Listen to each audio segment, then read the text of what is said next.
This is Dr. Jonathan Lai coming to you once again with another moment of inspiration. Welcome and thank you for joining me. This week, our topic is one that I believe is more relevant now than ever: building bridges, not walls.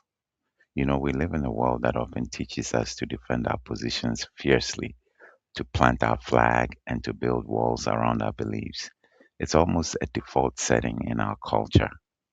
We are encouraged to protect our territory both literally and figuratively. But I believe we are called to a much higher standard, a more challenging and ultimately more rewarding path: the path to be a bridge builder. Think about what a bridge actually is. It's a structure to span a physical obstacle like a river or valley, allowing for passage and connection. It doesn't eliminate the obstacle, it overcomes it. Building a bridge between people works in the same way. It requires a solid foundation that is built on mutual respect. It needs support from both sides and a willingness to step out from our entrenched positions and meet somewhere in the middle. Now, building a bridge doesn't mean you have to agree on everything. That's a common misconception. It doesn't mean you abandon your principles or convictions. What it means is that you've made a conscious decision that you value relationship more than you value temporary satisfaction of being right. It means prioritizing connection over conflict. So, how do we begin this work? It starts with a skill that is simple to name but difficult to master. That is listening, not just waiting for your turn to speak, but truly listening with a heart to understand. It means setting aside your own agenda for a moment and genuinely trying to see the world from the other person's perspective. When we do this, we can almost always find a sliver of common ground, no matter how small. Maybe it's a shared hope, a common fear, or a mutual goal.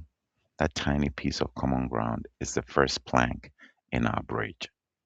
From a spiritual perspective, Christ is our ultimate example of a bridge builder. The scripture tells us in Ephesians chapter 2 that he is our peace, who tore down the dividing wall of hostility to reconcile humanity to God. He spanned the greatest chasm imaginable, and we in turn are called to this same ministry of reconciliation. The book of Second Corinthians reminds us that we have been given this beautiful and powerful task. I love the words in Matthew chapter 5 verse 9 which says, "Blessed are the peacemakers, for they will be called children of God." Notice the specific word used there, peacemakers. It doesn't say peace lovers. Loving peace is easy. Most people do it. It doesn't even say peacekeepers, which often just means avoiding conflict to maintain a fragile, superficial calm. It says peacemakers. That's an active verb. It implies effort, intention, and work. It's the often costly, sometimes uncomfortable, but always worthwhile work of building connection where there was once division. This week, I want to challenge you to reflect on this. Think about your relationships at work, at home, and among your friends. Who have you built a wall with? Perhaps it was unintentional.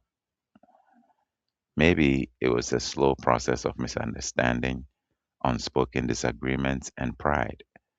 The wall might feel tall and imposing now, but every wall can be overcome one step at a time. Your task for this week is to take one small step, just one. You don't have to solve everything at once. Simply lay a single plank in a bridge. What could that look like? It could be as simple as sending a text message saying, "Thinking of you." It could be acknowledging a shared goal with a colleague you've been at odds with. It could be a quiet decision in your heart to choose understanding over winning the next argument. Be a peacemaker, be a bridge builder. If this message has blessed you today, I would be so grateful if you would share it with a friend or a loved one who might need to hear it. Let's spread this message of connection and reconciliation. Thank you for your time, and until next time, Have a blessed week.